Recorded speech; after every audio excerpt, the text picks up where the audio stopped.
Le thème de cette soirée, c'était la réconciliation.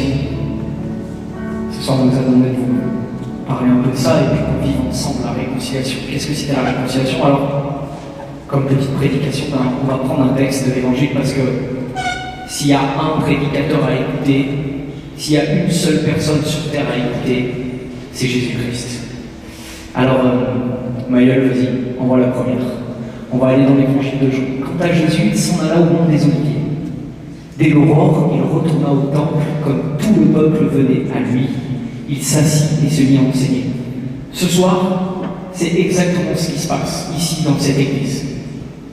Jésus est entré dans l'église, nous sommes venus, et le plus important, c'est que lui va nous enseigner, que lui va nous parler ce soir, que lui va nous dire quelque chose. Et lorsqu'on parle d'enseigner, c'est pas juste on est en cours. Pour nous, l'enseignement, c'est juste intellectuel. Mais pour Jésus, l'enseignement, c'est ouvrir un cœur, ouvrir une vie, ouvrir tout l'homme. C'est-à-dire que lorsqu'il vient parler, lui, Jésus, tout change. Pas juste notre relation intellectuelle. Parce que nous, dès qu'on entend enseignement, on pense juste au fait intellectuel. Mais pour Jésus, l'homme, c'est tout l'homme.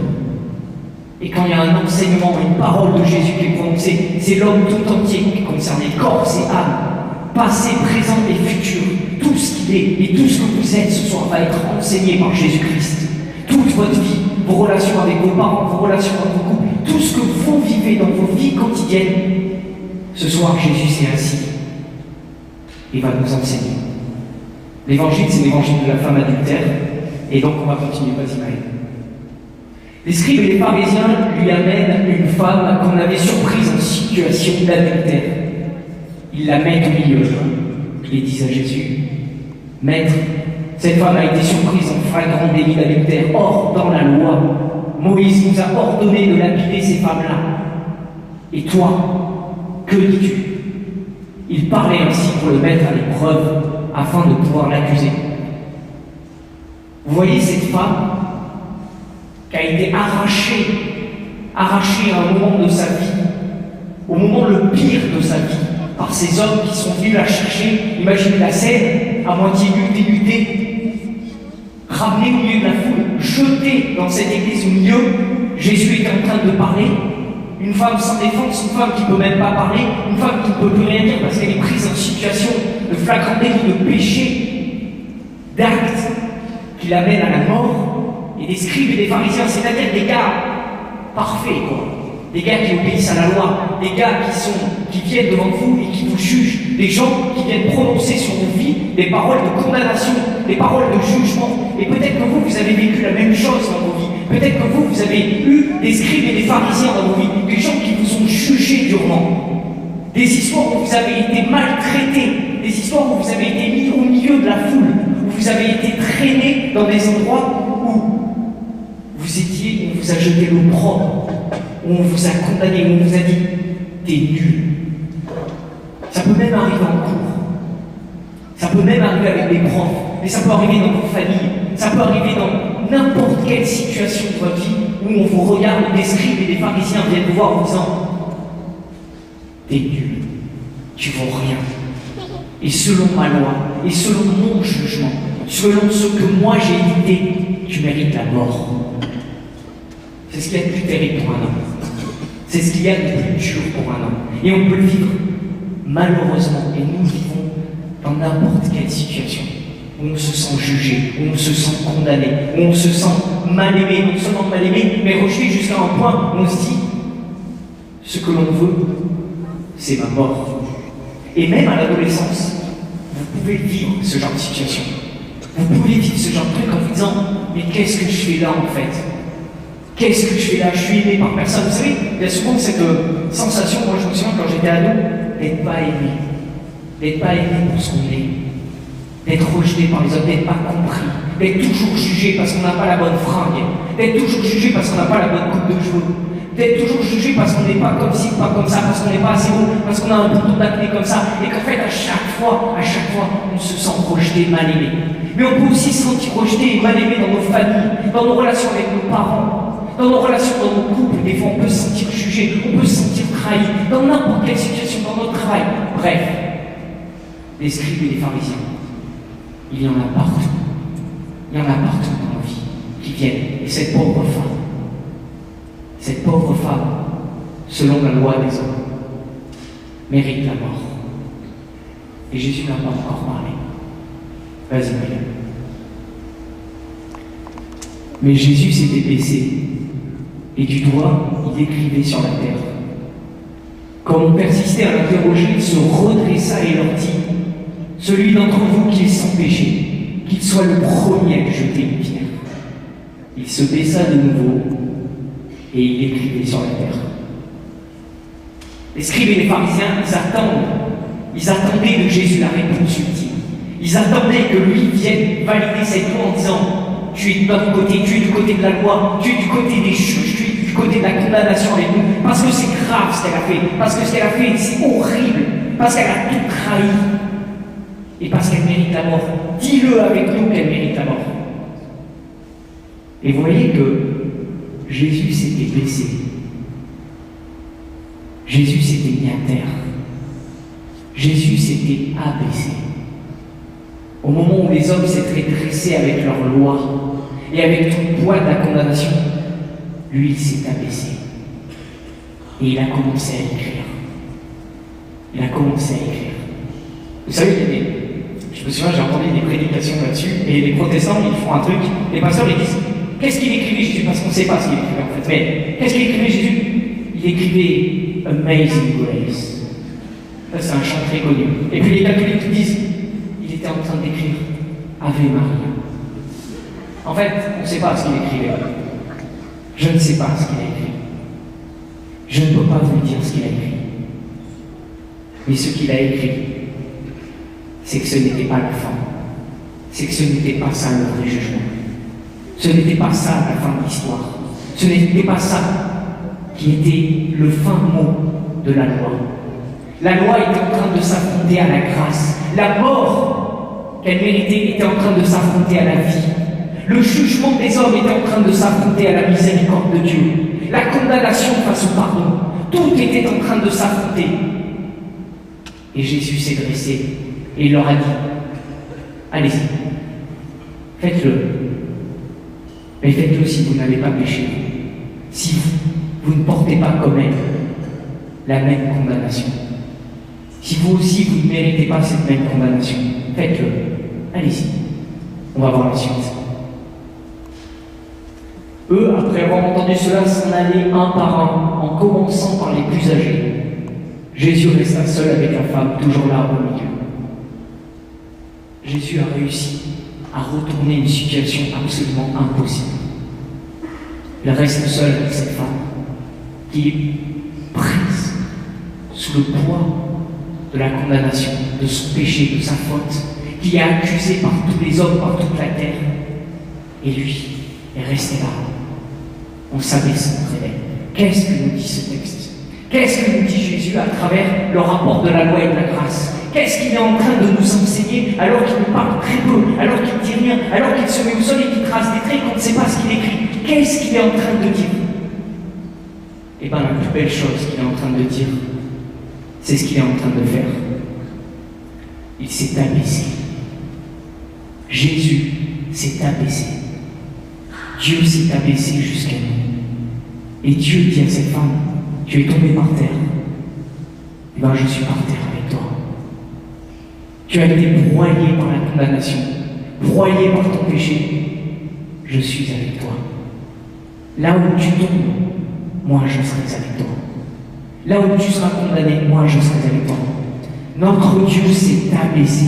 Voilà ce qu'il est en train de nous dire. Notre Dieu est descendu au plus bas pour nous récupérer. Il n'est pas monté au plus haut. Non, il s'est fait humble. Il était riche et il s'est fait pauvre pour devenir comme nous. Mais non seulement comme nous, mais pour porter avec nous tous nos fardeaux, toutes nos épreuves, toutes les condamnations, tout ce qui ont fait que notre vie est devenue une vallée de larmes des fois.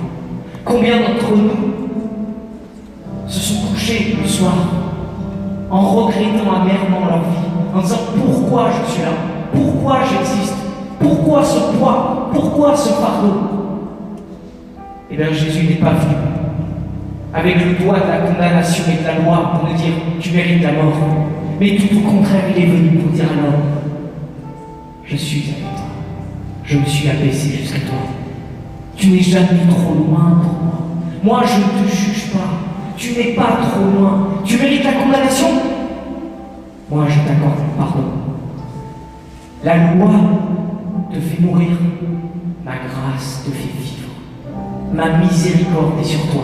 Parce que là où tu tomberas, il y aura ma miséricorde. Parce que je me suis abaissé jusqu'à toi. Et quand j'ai écrit sur le sol, j'étais en train d'écrire ton histoire, la véritable histoire de ta vie. L'histoire qui avait été scellée dans la loi et qui te condamnait. Moi, j'écris la véritable histoire de ta vie. Et la véritable histoire de ta vie, c'est ma bénédiction sur toi. C'est que je suis proche de toi. C'est que je suis avec toi. Malgré tout ce que les hommes peuvent dire de toi, malgré tous les jugements que tu reçois, moi, j'ai décidé que ta vie était une bénédiction. Moi, j'ai décidé que ta vie était grande, était importante pour moi. Et que moi, ton Dieu, ce que j'écris au sol est plus important que tout ce qu'ils peuvent dire ces scribes et ces pharisiens. Voilà ce que nous devons découvrir, que la parole de Dieu est plus importante sur lui que tous les jugements que nous pouvons porter, que tous les jugements que les hommes peuvent porter pour nous. Dieu est plus important. Ce que dit Dieu de vous est plus important que tout ce que les hommes de toute la terre pensent de vous. Retenez bien ça. Ce que Dieu a écrit sur le sol, je ne le sais pas, mais je sais qu'il a écrit votre histoire. Parce que quand tous les hommes vous condamnaient, lui était en train d'écrire qu'il allait mourir pour vous, qu'il allait vous sortir libre du tombeau pour vous, qu'il allait vous accompagner toute votre vie, que jamais il ne vous lâcherait la main, que quoi qu'il se passe, il serait toujours là, et que ce qu'il a écrit, il l'a écrit pour vous. Et ça, c'est définitif. Ça, c'est définitif. Vas-y, Marie. Il se redressa et lui demanda, femme, où sont-ils donc? Personne ne t'a condamné. Elle répondit, personne, Seigneur. Et Jésus lui dit, moi non plus, je ne te condamne pas. Va, et désormais ne pêche plus. Vous voyez que dans la loi, la femme n'a pas parlé dans la loi. Elle n'a même pas pu se défendre. Dans la grâce, Dieu lui a redonné la parole. Dieu l'a fait parler. Dieu l'a redressé. Va, il l'a envoyé, il l'a rendu libre. Il a dit, je ne te condamne pas. Ne pêche plus. Et qu'est-ce que ça veut dire ne pêche plus? Et qu'est-ce que ça veut dire pour nous ne pêche plus? Parce que cette phrase, elle doit résonner dans nos cœurs ce soir. Ce soir, on doit sortir de cette église en disant, Jésus m'a dit, va et désormais ne pêche plus. Moi, je ne te condamne pas. Ne pêche plus, ça veut dire, tu as vu ma miséricorde. Tu as goûté à ma miséricorde. Tu as compris que ma miséricorde était bien plus grande que tout ce que les hommes pouvaient faire ou dire sur toi. Que toute la valeur que tu avais, c'était moi qui l'avais fixée et pas les hommes. Et désormais que tu as compris ce qu'était ma miséricorde pour toi, vis de cette miséricorde. Aime, parce que moi je t'ai aimé. Pardonne, parce que moi je t'ai pardonné. Va vers celui qui est rejeté, parce que moi je suis venu vers toi lorsque tu étais rejeté. Deviens ami avec celui qui n'est pas aimable dans le collège. Parce que Dieu l'a aimé en premier. Vous voyez ce que je veux dire, les gars? Vous savez, il y en a toujours un dans les classes que personne n'aime. Je ne sais pas si vous le vivez, mais moi je le vivais toujours dans toutes les classes. Chaque année, avec une personne, rien qu'à l'écho de son nom, ça rigolait déjà. Vous vous souvenez pas? Tu sais, le gars qui s'appelle Splatoc, déjà t'es mort de rire. Tu vois, vous voyez ce que je veux dire? Personne lui dit bonjour, aucune fille ne lui fait la bise, il a un cartable. Vous vous souvenez de ce gars qui a un cartable? Vous le voyez dans votre collège, dans votre lycée? Vraiment le gars, non, personne, tu vois, personne n'est avec lui. Et bien c'est cette personne vers laquelle Dieu vous envoie. Et c'est comme ça que vous commencerez à devenir chrétien. Parce que vous aurez découvert que Dieu vous aime. Et que la chose la plus importante, c'est que vous soyez aimé de Dieu. Et que désormais vous pouvez aimer.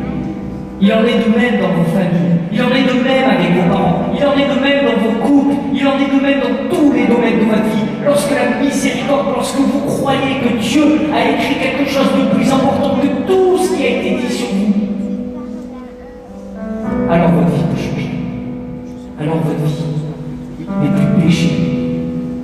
mais miséricorde, foi, amour, espérance, consolation, non pas à partir de vous, mais à partir de Dieu. Voilà ce que je vous souhaite de découvrir. La réconciliation, c'est ça. C'est le moment où Dieu vient, au milieu de toute la condamnation des hommes sur vos vies, au moment de vos pires épreuves, au moment de vos pires moments, au moment où tout s'effondre dans vos vies, au moment où vous êtes accablés par le poids, où vous êtes par terre au milieu de la foule comme cette femme, où vous êtes abandonnés de tous, où tous les hommes demandent votre mort, lui vient et vous dit: je t'aime, moi je vais te draguer. Si tous les hommes t'ont abandonné, moi jamais je ne t'abandonnerai. Voilà ce que Dieu a fait pour chacun de nous. Voilà ce que Dieu a fait pour le monde entier. Voilà ce que Dieu a fait pour l'ensemble de l'histoire de l'humanité. Il est venu pour chacun vous relever. Il est venu vous tendre la main. Il est venu vous prendre avec lui. Il est venu vous relever, vous redonner un prix. Et désormais, vous savez que vous pouvez aimer. Je pourrais parler des heures de tout ça, mais je crois que le plus important, c'est que lui nous parle maintenant. Et que moi j'arrête. Dieu a fait de grandes choses.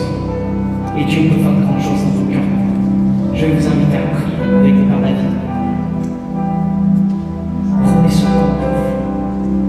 Prenez ce temps pour que Dieu vienne s'abaisser à vos côtés et écrive votre histoire. Comme il l'a fait pour cette femme adultère. Elle qui était remplie de péché, elle qui était condamnée. Que ce soit Dieu fasse la même chose. Alors pour ça, je vais vous inviter à baisser la tête, pour ceux qui le souhaitent, à fermer les yeux maintenant.